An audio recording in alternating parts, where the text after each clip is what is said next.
سلام، من آرشم. اینجا کانال پرژن پویتریه و اگر در حال تماشای ما هستید قطعا از علاقه‌مندان به شعر و ادب پارسی هستید. بنابراین بریم بپردازیم به قسمت 22 از مثنوی معنوی.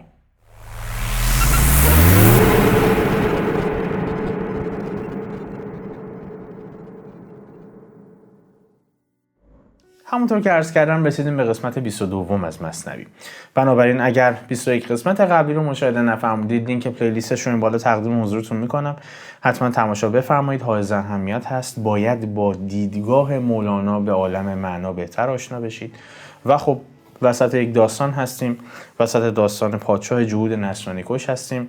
به تبع باید حتما قسمت‌های قبلی رو دیده باشید که سر در بیارید از اینکه داستان چه سیری رو طی کرده، چه نقاط عطفی داشته و امروز کجا هستیم.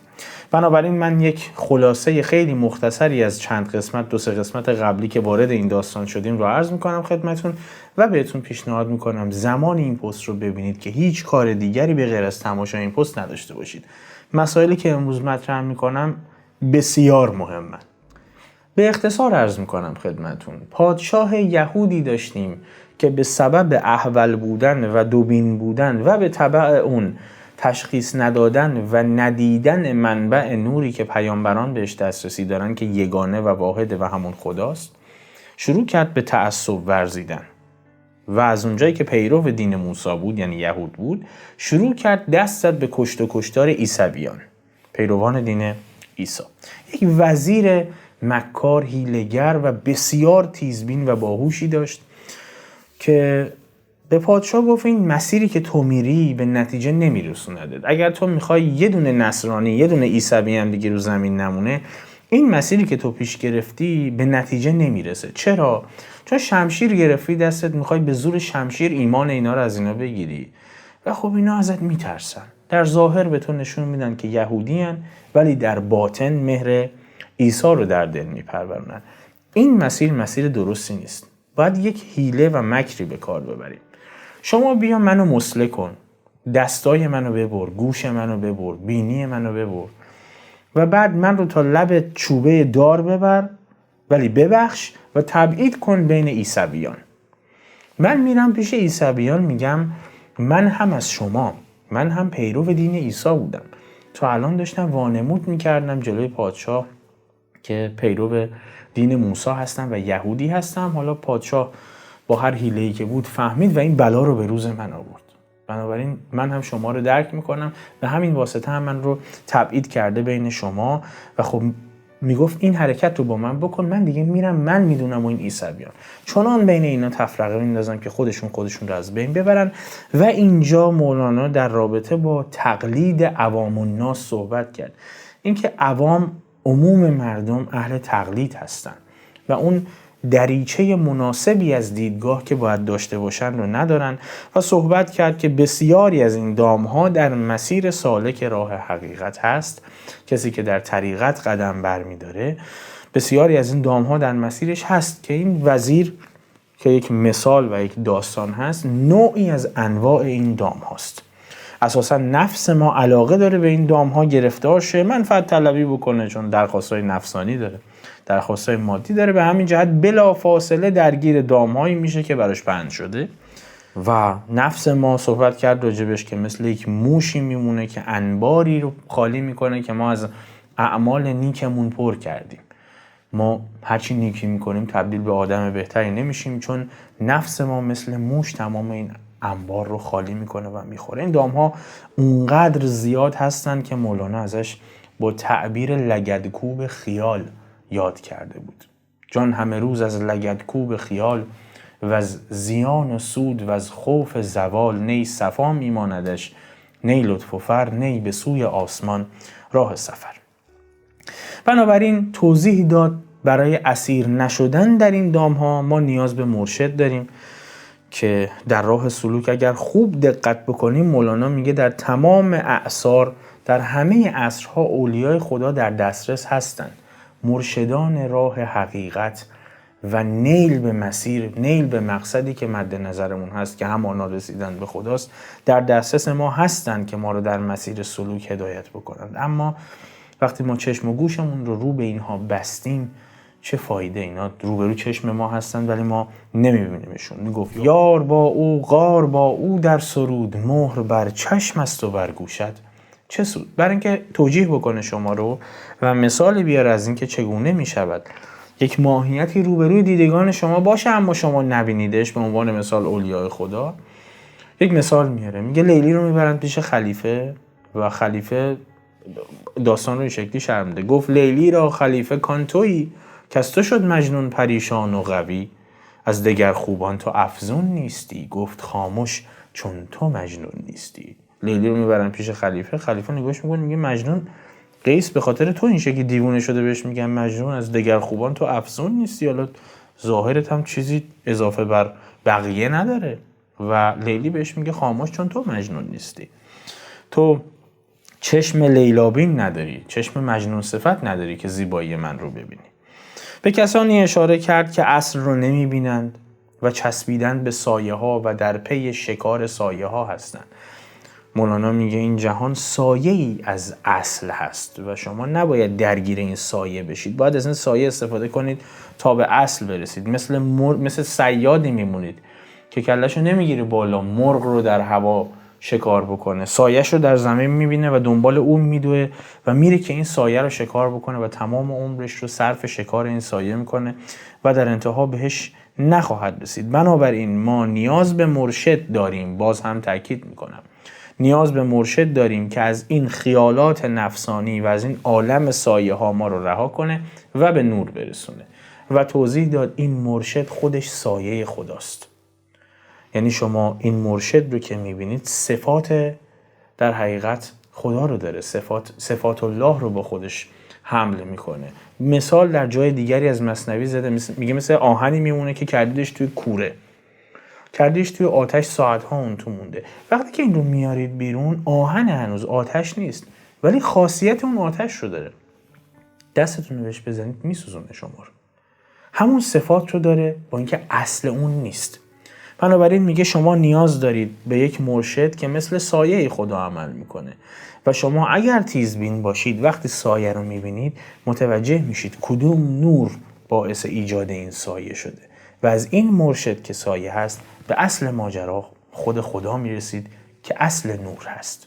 حالا امروز میخواد ما رو با یکی دیگه از این دامها که در مسیر سلوک بهش برخورد میکنیم آشنا بکنه که چیزی نیست به غیر از حسد و حسادت. اما قبل از پرداختن به باقی ماجرا یعنی همین حسادت، اجازه بدید من یک بحثی رو باز کنم که به نظرم جای درستش همینجاست. نمیخواستم مطرحش بکنم چون نقدهای متفاوتی حالا خواهم شنید به خاطرش، اما دلم نیامد باید مطرحش بکنم چون وظیفه من آگاهی دادن هست. من اصلا کانال رو تأسیس کردم برای همین.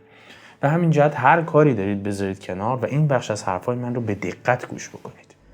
من میخوام در رابطه با تناقض بین نگاه خلیفه و مجنون به لیلی صحبت کنم. مجنون لیلی رو زیبا میبینه، خلیفه لیلی رو زیبا نمیبینه. یعنی عملاً میخوام راجع به مقوله نظرگاه، منظر و دیدگاه نگاه ما دقیق‌تر بگم پوینت آف ویو صحبت بکنم.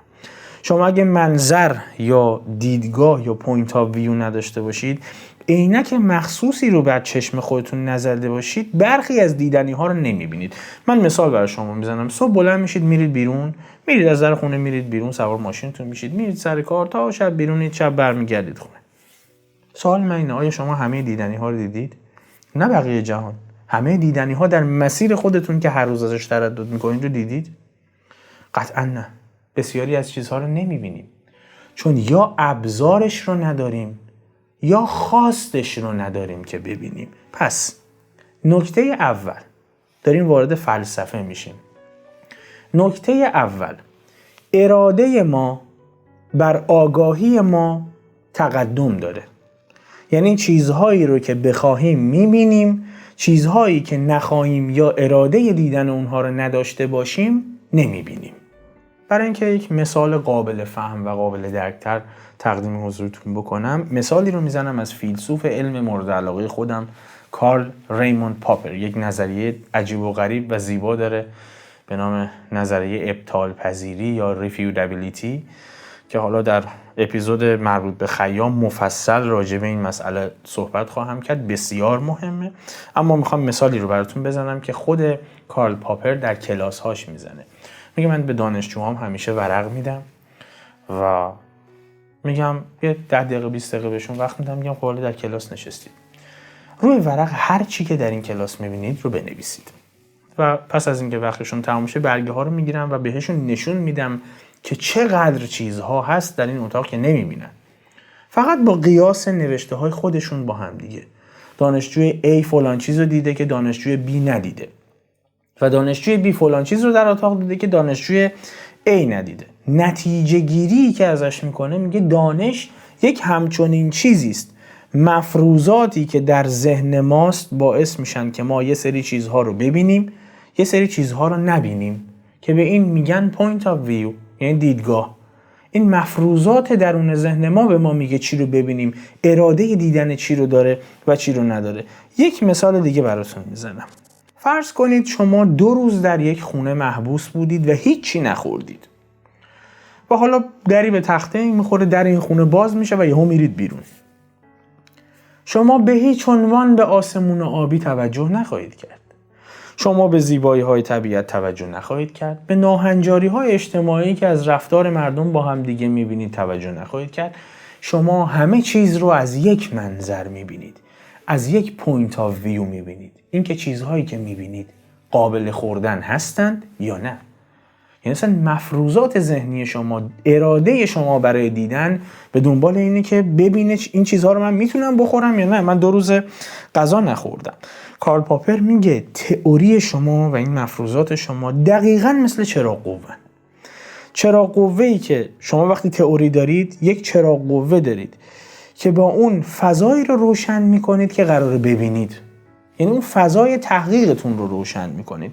بیرون از دایره تئوری شما فضا تاریک است و شما نمیبینینش. پس تئوری شما و پیشفرض شما و حدسیات شما به شما میگه چه چیزی رو باید ببینید و به دنبال چه چیزی نباید باشید و چه چیزی رو نباید ببینید. من یک مثال واضح دیگه برای شما میزنم در اینکه این رو هم به دقت درک بکنید، چون دیگه بعد تصمیم گیری و در حقیقت نتیجه گیری از این بحثمون رو موکول میکنم به بعد از این داستان. فرض بکنید شما یک کارگاه پلیس هستید و یک تماسی دریافت میکنید که طبقه دوم فلان ساختمون یه قتل رخ داده، آقا تشریف بیار ببین چیه ماجرا. خب در بدو ورود از همون لحظه اول شما تک به تک اینفورمیشن ها رو جمع میکنید. دیدگاه شما چیه؟ یعنی پوینت آف ویو شما چیه؟ یک قتلی رخ داده، یک عاملی باعث مرگ این آدمی شده که اونجا هست و من باید همه اینها رو بر اساس این تئوری جمع آوری کنم تا به یک داستان برسم و به علم و با آگاهی برسم کار کیه. میرید و کارتون رو میکنید، ولی خبر ندارید که در طبقه اول همین ساختمون هم یک قتلی دیروزش رخ داده و بنابراین بخشی از این نشانه هایی که شما جمع کردید و رفتید تا بالا مربوط به اون قتل میشه. بنابراین این یک حجمی از داده است که شما بر میدارید، میبریدش باهاش تئوریتون رو بررسی بکنید. به همین دلیل وقتی که شما در مرحله جمع آوری هستید میرسید به همین موضوع که بسیاری از دیتایی که شما جمع آوری کردید برای تئوریتون بر علیه شما خواهد بود، چون هنوز اطلاع دقیقی ازش ندارید. یعنی در برخیش در مسیر تئوری شماست، برخیش خلاف مسئله تئوری شماست. حالا ما برمیگردیم به داستان. تا اینجا من صحبتامو کردم، فکر می‌کنم متوجه منظور من شده باشید. شما یک دیدگاهی داریم راجع به این صحبت می‌کنیم که پس بالاخره مجنون اگر لیلی رو زیبا می‌بینه و خلیفه لیلی رو زیبا نمی‌بینه، کدوم درست فکر می‌کنه؟ مجنون دیدگانی داشت، از پوینت آف ویو و منظر و تئوری به در حقیقت لیلا نگاه می‌کرد که لیلا رو زیبا می‌دید و خلیفه نه. پس این رو ما اگر تعمیم بدیم میرسیم به این موضوع که تمام مجنون‌ها لیلاها رو زیبا می‌بینن و غیر مجنون‌ها لیلا رو زیبا نمی‌بینن. چرا؟ چون اگر میخواید لیلا رو زیبا ببینید باید از پوینت آف ویوی عشق بهش نگاه بکنید، باید از این منظر به لیلا نگاه بکنید. حالا مسئلتون سوال مهمی پیش میاد، پس علم چی میشه؟ ابجکتیویتی چی میشه؟ علم و آگاهی چی میشه؟ حالا اینا یعنی چی؟ ببخشید من دارم سعی میکنم خیلی سطحی صحبت بکنم که قابل فهم باشه، توجه بکنید قطعا میگیرید چی میگم. ابجکتیو یعنی واقع گرایانه، عینی. این همون مسیری است که ما ازش به علم میرسیم و به آگاهی میرسیم. سابجکتیو یعنی ذهنی. حالا فرقشون با هم چیه؟ این به علم منحنی نمیشه، به دید مخاطب بستگی داره. الان براتون بازش میکنم. بنابراین اگر همه مجنون ها لیلا رو زیبا میبینن و غیر مجنون ها لیلا رو زیبا نمیبینن، سوال اصلی اینجاست: لیلا زیبا هست بالاخره یا خیر؟ ما اینجا یک حکم ابجکتیو و واقع گرایانه نداریم. این یک موضوع سابجکتیو و ذهنیه. بنابراین به ما آگاهی نمیده بالاخره از این که لیلا زیبا هست یا نه. به دید ناظر بستگی داره، سابجکتیوه، به مخاطب و نگاهی که او داره به این مسئله وصل میشه. بنابراین چون نمیشه یک نتیجه قطعی ازش گرفت، میشه به این ایراد وارد کرد، میشه به این ایراد شک کرد، چون یک نتیجه آگاهانه قطعی به ما نمیده. حالا من این رو میبرم فراتر و میبرمش داخل دیدگاه مولانا. مثالهای این گونه بسیار داره مولانا. یعنی این رو میبره در وادی خداشناسی. میگه شما باید یک چشم ویژه‌ای داشته باشید، یک چشم ویژه‌ای باز کرده باشید، یک گوش ویژه‌ای باز کرده باشید که اصلا بفهمید من دارم به شما چی میگم. در غیر این صورت اصلا حرف من به گوش شما نمیره. خودش جای میگه پنبه وسواس بیرون کن ز گوش تا به گوشت آید از گردون سروش. سهراب هم میگه چشما را باید شست، جور دیگر باید دید. از همین منظره یه جور دیگه باید نگاه بکنی که چیزی که من میگم رو متوجه بشی. و سوال اساسی اینجا تازه تولید میشود: اگر ما از مفهومی دانش نداریم و آگاهی نداریم که هر کیه، که سنگ رو سنگ بند نمیشه. که من میتونم ادعا کنم چیزی رو میبینم که شما نمیبینی. یعنی من با یک عینکی من مجهز به دیدگاهی هستم که چیزی رو میبینم که شما نمیبینی. اصلا راه تفاهم بسته میشه. من میگم میبینم، اصلا شما رو تحقیر میکنم، میگم شما نمیبینی، شما هنوز به اون مقام و درجه من نرسیدی که ببینی دیگه، پس نمیتونی ببینی. مولانا به بعضیا میگه ناقصان سرمدی بهشون. از اون اول اینا ناقص الخلقه به دنیا اومدن، چش و گوش درستی نداشتن. قوم دیگر ناپذیرا ترش و خام، ناقصان سرمدی تم الکلام. مثلا کلام تمام، صحبتی هم نمی‌کنیم راجبش. این اصلا نمیخوام، اینا نمیفهمم من چی میگم. این نوع نگاه از این حرف و حدیث ها هم توش بسیار در میاد. این که من میبینم تو نمیبینی، این که من میفهمم تو نمیفهمی، این که نه اصلا تو مقامت هنوز به جایی نرسیده که چیزی که من میگم و بفهمی. بنابراین شما به این شکل تحقیر میکنی و بعد میگی من میفهمم و مرید رو کلن عقل و خرد و فکر و همه چیش و اختیارش هم ازش میگیری، همون کاری که من میگم رو بکن، چون تو هنوز به اون مقام نرسیدی که نمیبینی. حالا بگذاریم از اینا. عشق از نگاه مولوی از همین گونه مسائله. چشمی دیگر نیاز هست که ببیندش. این مسائلی که مولانا میگه من مطرح میکنم رو غیر عاشق نمیتونه ببینه. شما باید از دریچه عشق بهش نگاه کنید. اصلا شمس هم اساسا براش این گونه بود. میومدن برخی میگفتن ما شمس رو دیدیم، این خبره که تو میگی نبوده. میگه نه عزیزم، ندیدید شما. چی دیدید شما؟ شما لباس دیدید روی کلاه، اون شمس نیست که، اون روح شمسه. اون به چشم هر کسی نمیاد، اونو به چشم غیر مسلح نمیبینه، اونو من میتونم ببینم. خب حالا اگه اینجوری باشه که هر کس روی ادعای خودش استوار میمونه که هست اما تو نمیبینی، اصلا گفتگو اصلا شکل نمیگیره. استدلال برای چیه؟ برای گفتگو و نقد دیگه. اینجوری من مدعی میشم میبینم، شما هم اگه نمیبینید به خودتون مربوطه، برید خودتون اصلاح بکنید. این مسئله است بسیار جدی، مخصوصا مطرح کردم چون بسیار مهمه و من این موضوع رو الان خیلی ساده به شما میگم که قابل فهم باشه. اساساً در علوم انسانی و فلسفه، چه فلسفه تحلیلی چه فلسفه استدلالی و علوم تجربی، برای اینکه ما اظهار آگاهی از یک موضوع بکنیم، بگیم خب نسبت بهش کاملا آگاهیم، دو مقام داریم: یک دیسکاوری یعنی گردآوری و دو جاستیفیکیشن یعنی داوری، قضاوت در رابطه با همون مسائلی که گردآوری کردیم. نکته مهم اینه که به هیچ عنوان اینها نباید با هم انجام بشن. یعنی به هیچ عنوان نباید همزمان بشن و با هم رخ بدن، قاطی بشن.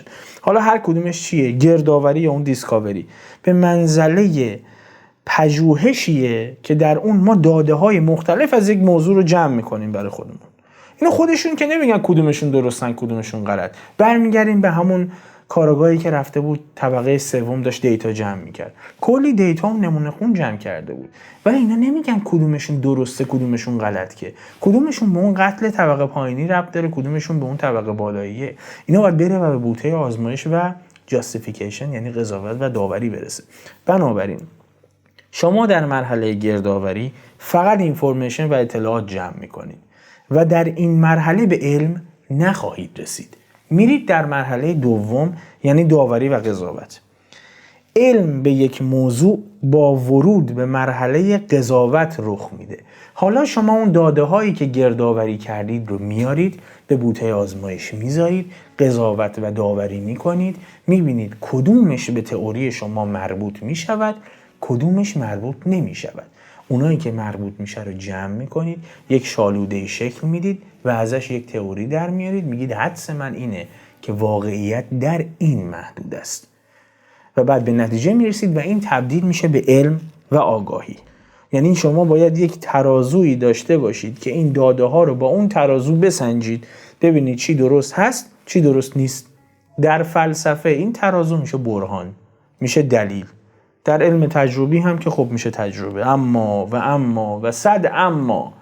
در عرفان این دوتا یعنی مرحله گردآوری و مرحله داوری بر هم منطبق میشن و یکی میشن و این دقیقاً همون نقطه‌ایه که پای عرفان میلغزه. بخوام تعدیلش بکنم باید بگم جای اینها مایه سستی و لغزش در دیدگاه عرفانی است، اما خب از نگاه عرفا به این ماجرا نگاه بکنم اتفاقا نقطه قوت خودشون میدونن این ماجرا رو. چون ما اگر سخنان مولانا و بزرگان دیگری رو هم در این باب بررسی کنیم، واقعیت از دیدگاه فلسفه علم، فلسفه آگاهی اینه که ته تهش میتونیم خوشبینانه تا این حالت ممکن بگیم در مرحله گردآوری هن. بیش از این نیستن.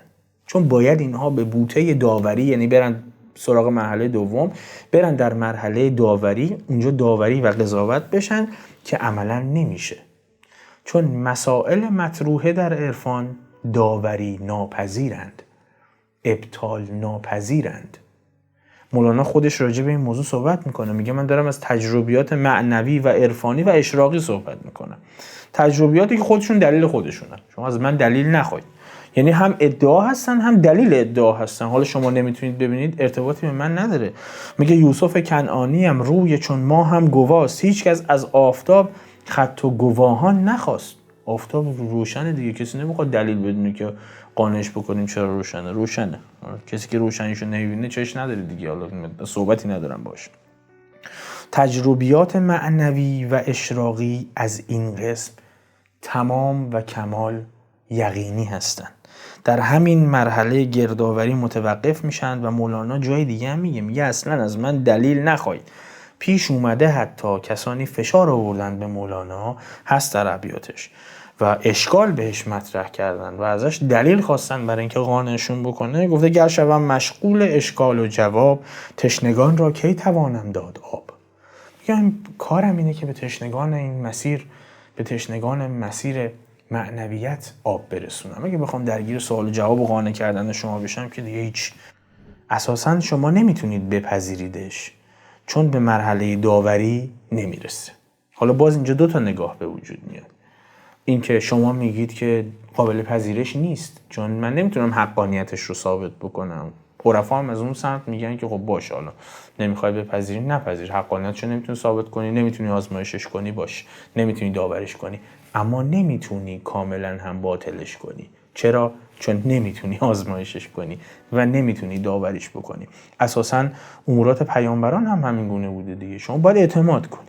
مسیر پیامبران هم همین بود، باید اعتماد بکنی بهشون. مولانا میگه در دل هر امتی که از حق مزه است، روی آواز پیامبر معجزه است. یعنی اصلا به عملکرد مستمعین مربوطه. شما باید به این ماجرا اعتماد بکنید. حالا یا اعتماد میکنید یا خیر. دقیقاً مثل این میمونه. اون نظریه ابطال پذیری که عرض کردم در پستی از خیام راجبش قرار مفصل صحبت کنم اینه. یه وقتی هست من یک موضوع رو به شما میگم، شما میری گردآوری میکنی، مرحله اول و بعد میری داوریش میکنی، با ابزارت میسنجیش ببینی که خب این منطقی هست یا نه. یه وقتی هست من یک موضوعی رو میارم به شما به نحوی ارائه میدم که داوری ناپذیره و من اصلا راه رو بر شما میبندم. مثل اونه که من الان بشینم جلوی شما، همین الان که دارید من رو میبینید، و من مدعی بشم کف دست من یک خودکار نامرئی هست. من طوری این ماجرا رو به شما منتقل کردم که ابطال ناپذیره و این تهش به علم و آگاهی از دیدگاه فلسفه علم منجر نمیشه. یا شما باید به من اعتماد کنید که کف دستم یک خودکار نامرئی دارم یا نه. و خب دلیل این که مولانا و الباقی عرفای بزرگ اقدام به گرفتن مرید نمی کردن هم همینه. این که خب اصراری نداشتن که حالا حتما شما بپذیر. نمیپذیری مسئله نیست، اجباری نیست. ولی خب در فلسفه علم اینجوری نیست. فیلسوف اینگونه نیست. میگه من برهان و دلیل برای تو میارم، یا میپذیری یا نقدش میکنی و نقضش میکنی. در غیر این صورت بپذیریش. یعنی مسیر ما میرسه به یک نقطه مشخصی که نشان از آگاهی میده. در غیر این صورت مسیر دیگه‌ای نداریم. مولانا و عرفا در مقام اثبات مدعیاتشون اصلا نبودن. میگفتن اونایی که چشم دارن سخنان ما مثل خورشید خودش دیده میشه. حالا اگر گیره مرشد نمای کذابی بیفتید در این مسیر که دیگه هیچی، دیگه رهی که میرید به ترکستانه. اگر هدایت هم شدید که خب خوشا به حال شما. علت این که این موضوع رو مطرح کردم به خاطر پیام‌های مفصلیه که گرفتم در این چند وقت که ما در این مسیر هستیم. فلان مرشد به ما گفت که شما این کارو بکن، این کارو بکن، این کارو بکن، این کارو بکن، و اصلا از دیدگاه ما چیز غریبیه. این یه چیز عجیب و غریبیه که با هیچ عقل و خردی سازگار نیست و بسیاری نمیپذیرن. دیگه ادامه نمیدن و بسیاری میپذیرن و متاسفانه اتفاقات ناگواری هم افتاده. در خبرها به گوش من میرسه وقتی مخاطبانم برای من پیام میفرستن. بنابراین واقعیت تلخ اینه که حتی از دیدگاه مولانا تمام صحبتایی که میکنم مستند هست، بخشش در دفتر ششم مثنوی هست. از نگاهشون اینه که ما اصراری نداریم که شما بپذیر. نگاه مولانا و باقی عرفا که البته خب در حسن نیت اونها شکی نیست. این صحبتی که دارم میکنم برای مرشد نماهای کذاب و دروغگوه. این کسی که دکون دستک برای خودش وا کرده و از این وضعیت سوء استفاده میکنه، از این ماجرا، از این دیدگاه. اما واقعیت اینه که مولانا هم در مثنوی بیان کرده این موضوع رو که اگر گیر یک مرشد کذاب بیفتید باید حواستون رو جمع بکنی. از هزاران تن یکی زین صوفیند، باقیان در دولت او میزیند. از اینا یکیشون صوفیه واقعیه، بقیهشون بارها صحبت کردم که چه شکلی از خانقاه ها یاد میکرده که اصلا اینا چه اتفاقاتی درش میفته. ولی این رو میگه که این یا گیر یک مرشد کذاب میافتید یا خب حالا مرشد حقیقی در راه طریقت شما رو کمک میکنه و هدایت میکنه و اساسا این در تقدیر شماست و شما خیلی درش درگیر نیستید که راجع به این موضوع هم بعداً به وفور با هم صحبت میکنیم. خلاصه مراقب این نوع دیدگاه باشید.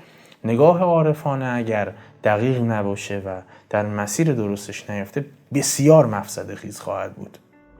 بریم بپردازیم به پست. از حسد صحبت میکنیم در این داستان و این هم یک دلیلی پشت سرش هست.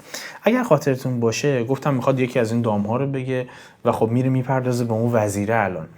اما با این کار با یه تیر دو نشون میزنه مولانا. اگر خاطرتون باشه در انتهایی ترین ابیات داشت میگفت اگر میخواید مسیر این سور و عرس رو ببینید و به این ضیافت دعوت بشید برید و از شمس تبریزی بپرسید.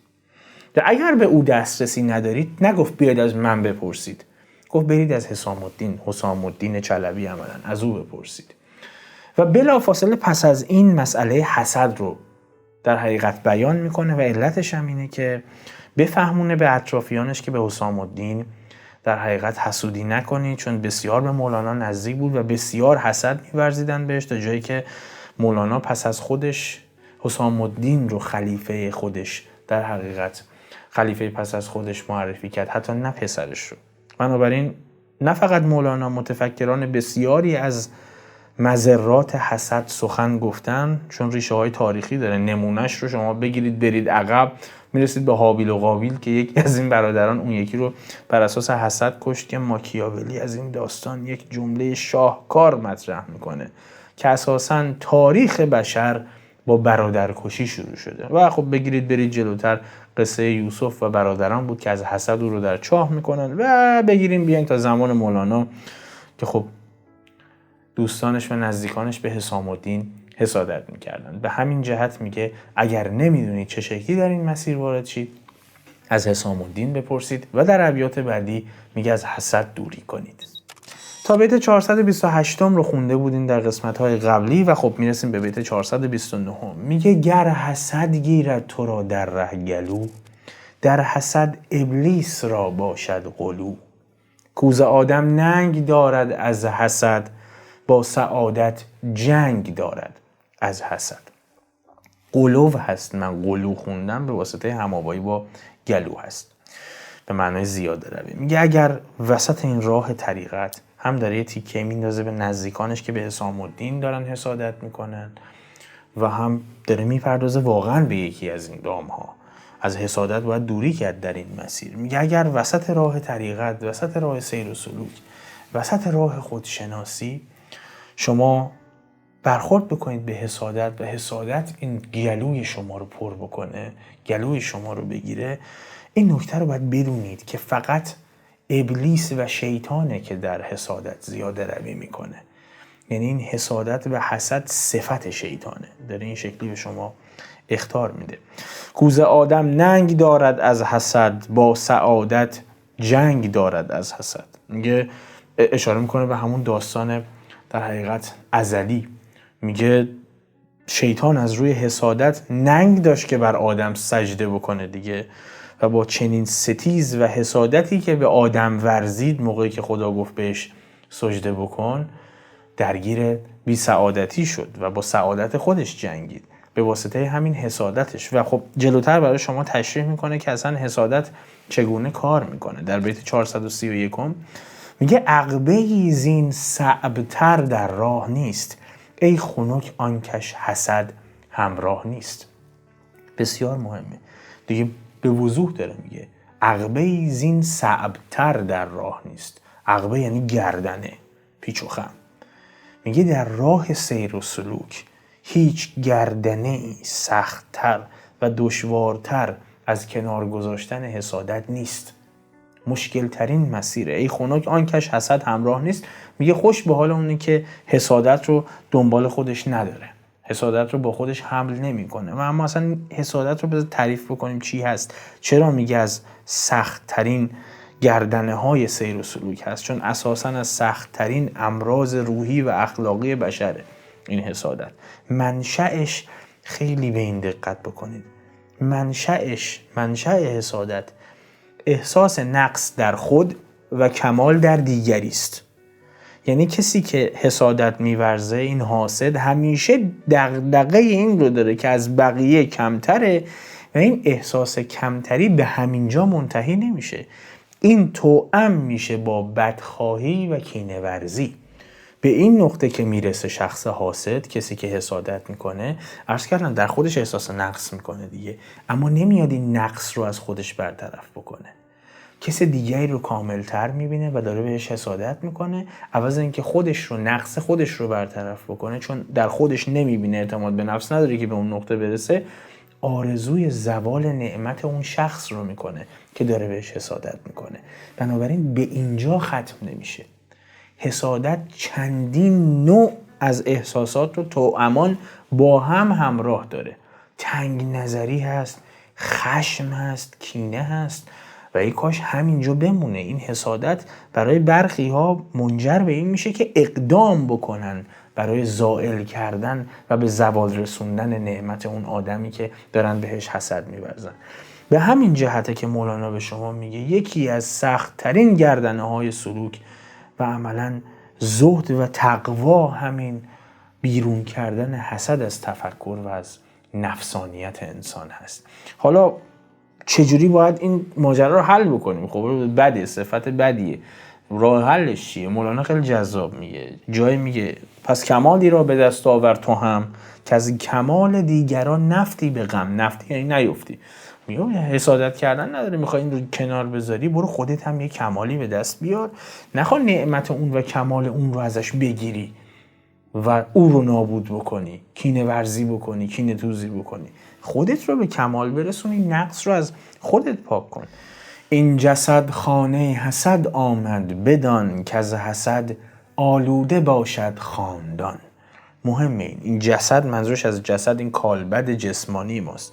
میگه این کالبد بشری، این جسم ما جایگاه حسادته، که از حسد آلوده باشد خاندان. این خاندان شما به دو شکل میتونید معنی بکنید، یعنی یک معنی ظاهری داره، یک معنای عمیق‌تر باطنی داره. شما اگر معنای ظاهریش رو بخواید در نظر بگیرید که باز هم غلط نیست، میگه این حسادت جایگاهش در کالبد بشره، در جسم ماست و این صفت حسد و حسادت ورزیدن به بقیه نه تنها به تو آسیب میرسونه، بلکه خاندانت رو نابود میکنه، همتون رو بدنام میکنه، همه شما رو با این صفت میشناسن. اما اگر بخواید کمی به معنی عمیق‌ترش دسترسی پیدا بکنید، این خاندان یک معنی مجازی داره. منظورش این حواس و قوای پنجگانه ماست، حواسی که درگیر عالم محسوسات هست. میگه شما اگر حسادت داشته باشید که از حسد آلوده باشد خاندان، این حسادت در حقیقت قوای پنجگانه شما رو که درگیر محسوسات هستن رو هم اسیر میکنن و کاری میکنن که بر اثر حسادت صحت و قوای معرفت شما درگیر خلل بشه. یعنی تمام حواس شما رو درگیر این 5 حواس که درگیر محسوسات هستن میکنه، چون اینا منفعت طلبی میکنن دیگه. چشم و گوش و دست و بینی شما، این خرد مادی شما، این عالم محسوسات شما رو درگیر منفعت طلبی میکنه. بنابراین اگر فلان منفعت رو فلانی داره شما ندارید، فلان نعمت رو فلانی داره شما ندارید، درگیر حسادت ورزی میشید. میگه این خاندان صحت قوای معنوی شما رو هم به باد خواهد داد. این حواس پنجگانه‌تون رو چیره میکنه بر قوای معنوی شما و از دست خواهید داد. در بیت 433 ادامه میده گر جسد خانه حسد باشد ولیک آن جسد را پاک کرد الله نیک. میگه اگرچه الان گفتیم این جسد کالبد حسد هست، این جسد فیزیکی ما، این جسم فیزیکی ما جایگاه حسد هست، اما حق تعالی اگر بخواد این رو به خوبی پاک میکنه، مثل کالبد پیامبران و اولیای خدا. طهرا بیتی بیان پاکی است، گنج نور است در طلسمش خاکی است. این اشاره میکنه به بخشی از آیه 125 سوره بقره که در اون آیه این گونه است که خدا میگه ما به ابراهیم و اسماعیل امر کردیم که برید این خانه خدا کعبه رو پاک بکنید از بت‌ها. برای کسانی که میان طواف میکنن و مجاور ما هستن، برای رکوع کننده ها و سجده کننده ها، برید این خانه رو پاک بکنید. این اشاره میکنه به اینکه طهرا بیتی بیان پاکی است. میگه این بخش از آیه این بیان اینه که خانه دل رو باید از پلیدی ها پاک کرد. اگرچه گنج نور است طلسمش خاکی است. میگه با اینکه این جسم ما خاکیه، ولی اگر با دیده معرفت نگاه بکنی، با دیده باطنی ببینیش، میبینی که گنجینه نور الهی هست. جذابم هست. میگه دل آدمی هم خانه خداست، دقیقاً مثل کعبه. کعبه رو ابراهیم و اسماعیل رفتن پاک کردن از بت‌ها و دل انسان و دل آدمی رو هم آدم باید پاک بکنه از پلیدی ها. درسته؟ بنابراین به این دوتا هم نگاه بکنید می‌بینید که چه تعبیر جالبی به کار برده، چون هم انسان از دیدگاه معرفت شناسانه مذهبی و در حقیقت عرفانی از خاک هست و خب هم خانه خدا دیگه کعبه از خاک هست. میگه فرق نمیکنه اگر هر دو اینها خاکی هستند، یعنی مادی هستند، اما باز هم اگر با معرفت خاصی از همون پوینت آف ویویی که عرض کردم به این ماجراها نگاه بکنید، میبینید که میشه این رو هم از حسد و حسادت پاک کرد. در بیت 435 میگه چون کنی بر بی حسد مکر و حسد، زان حسد دل را سیاهی ها رسد. میگه اگه تو بری و بر کسی که درونش رو از حسادت پاک کرده و این صفات زشت رو همراه خودش نداره، پاک، هیچ قل و غشی نداره، حسادت بورزی، نیرنگ بزنی بهش و کینه‌توزی بکنی بهش، بخوای او رو پایین بکشی، برای اثر این حسادت دل تو تیره خواهد شد. او که این حسادت رو از دل بیرون کرده. عرض کردم تو در خود نقص میبینی، میری به کسی که اون نقص رو نداره حسادت میکنی. اگر بخوای به کسی که اون نقص رو نداره حسادت بکنی، عوض اینکه خودت رو از نقص پاک بکنی، این دل تو رو تیره خواهد کرد. سیاهی میرسونه به دل تو، باعث میشه که تو از دریچه درستی بهش نگاه نکنی. خاک شو مردان حق را زیر پا، خاک بر سر کن حسد را همچو ما. میگه زیر پای اولیای خدا خاک باش، مطیع باش، بپذیر تمام و کمال. عوض اینکه بهشون حسادت کنی و حسد بورزی، از اینکه اونها سایه نور خدا هستن استفاده بکن، تو رو در این مسیر راهنمایی میکنن. عوض حسادت به اونها تو نقص رو از دل خودت پاک کن. و میگه خاک بر سر کن حسد را همچون ما. خاک بر سر کردن یعنی چیزی رو دفن کردن دیگه، خاک روی سرش ریختن. میگه من این صفت مذموم رو، این صفت پلید و زشت و ناپسند رو خاک کردم. تو هم مثل من خاکش کن. من تونستم، شما هم میتونید. البته این نظر، نگاه اول مولاناست. مولانا دو نوع نگاه به این ماجرا داره، به این صفات پلید و در حقیقت پلشت، به این صفاتی که نیکو نیستن و مذموم هستن، مذمت شده هستن.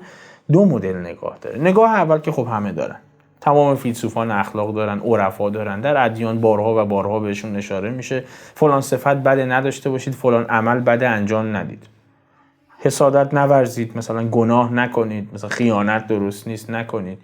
اما پس از این که فیلسوفان متعدد اخلاق، ادیان متفاوت، فرق متفاوت، فرقه‌های متفاوت، یا اصلا در عرفان خودمون عرفای بزرگ وقتی راجع به اینا صحبت میکنن، آیا ما کماکان نداریم؟ ما گناهکار هنوز داریم، ما خیانتکار هنوز داریم، ما حسود هنوز داریم.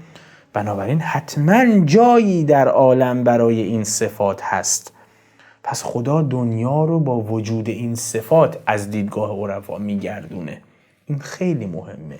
این نگاه و نظر دوم مولانا به این ماجراست.